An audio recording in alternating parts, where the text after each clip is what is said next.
धनबाद में अब होटल में ठहरना महंगा हो सकता है। नगर निगम ने होटल के कमरे के किराए पर 2 से 5% नगरीय पर्यटक कर लगाने का फैसला किया है।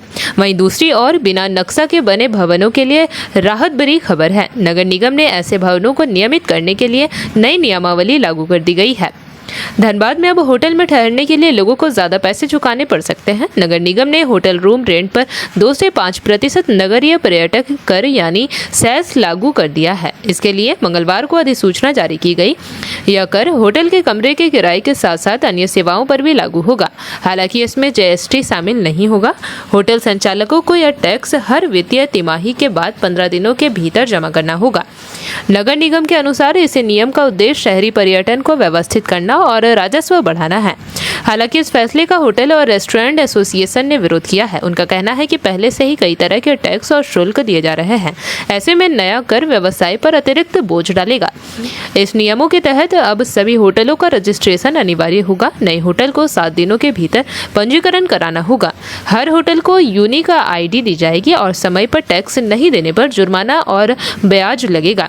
वहीं दूसरी ओर नगर निगम ने बिना नक्शा के बने भवनों को बड़ी राहत दी है।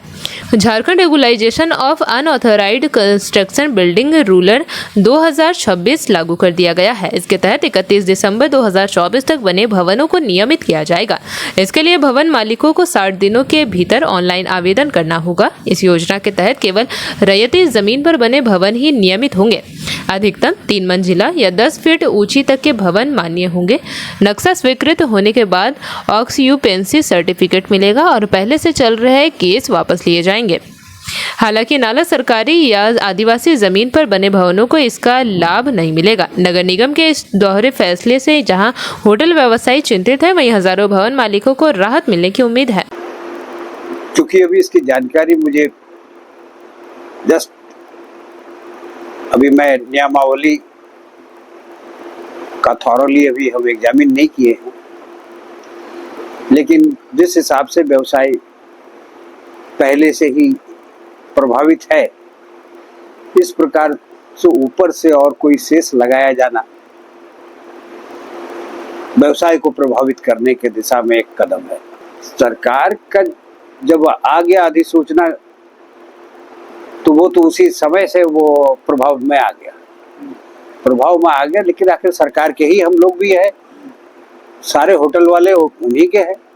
हम लोग भी एक रिप्रेजेंटेशन करेंगे, लेकिन हमारा एक एसोसिएशन संघ के तरफ से एक बैठक होने के बाद हम लोग इस पर निर्णय लेते हैं। अभी तो हम व्यक्तिगत स्तर पे नहीं कुछ कर सकते हैं।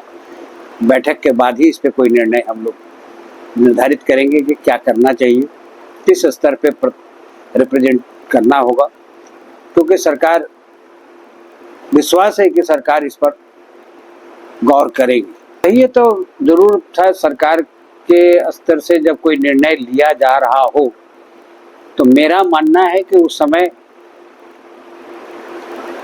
उससे संबंधित एसोसिएशन, सिविल सोसाइटी, सभी लोगों का मंशा या सहमति या उनसे विचार के बाद ही लिया जाना आनंद फानन में, या जैसे कहे कि ले लिया जाना फटाक से, तो बहुत उचित प्रतीत नहीं होता है। 2-3 दिन पहले ही नियमावली प्राप्त हुई है होटल सेस के रिगार्डिंग। उसमें जितने भी हम लोगों के यहाँ पर होटल है धनबाद नगर निगम क्षेत्र में, उन सब का रजिस्ट्रेशन कराना है।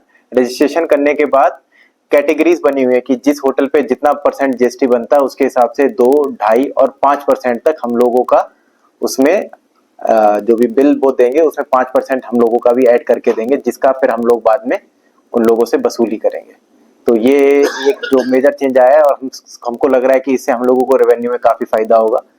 अभी हम लोगों का नोटिफिकेशन आया है, संकल्प आया है, तो हम लोग प्रयास कर रहे हैं कि जितना जल्दी हो सके सारे होटल वालों को हम लोगों ने न्यूज़पेपर में पब्लिश भी कर दिया। जितनी जल्दी वो लोग रजिस्ट्रेशन करा लेंगे हम लोग ये कार्रवाई स्टार्ट कर देंगे। और हम लोगों ने अपने फील्ड स्टाफ को भी इंस्ट्रक्शन दे दिया है कि वो सारे होटल वालों को जाके एक बार सूचना दे दें। और आने वाले 1 हफ्ते के अंदर हम लोग, चूंकि नया एक्ट आया है, बहुत सारे लोगों को अभी अवेयरनेस भी नहीं होगी, तो उनके लिए हम लोग एक वर्कशॉप टाइप का रखेंगे जिसमें जो भी इसके प्रावधान है उन लोगों को बताए जाएंगे। नियम में कार्रवाई होगी, वो नियमानुसार कार्रवाई की जाएगी। नियमावली देख के हम लोग आपको डिटेल में बता पाएंगे।